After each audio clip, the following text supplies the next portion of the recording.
In 2001, in Portland, a man named Kevin Mannis bought an old wooden wine cabinet at an estate sale.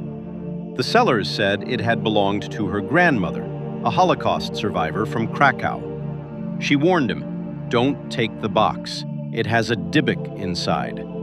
Kevin laughed it off.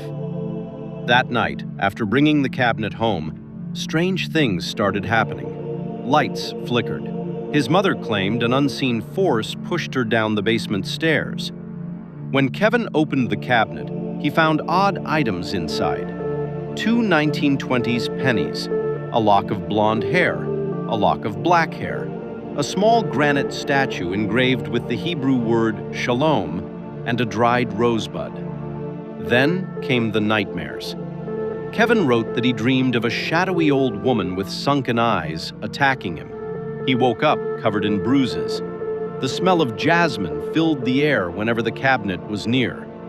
Terrified, he listed the item on eBay, warning buyers that it might be haunted. The listing went viral.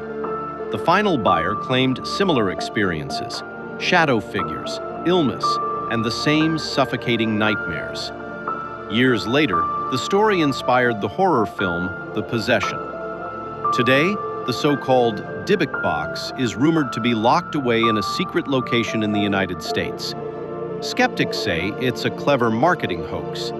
Believers say some doors should never be opened. Would you open the box?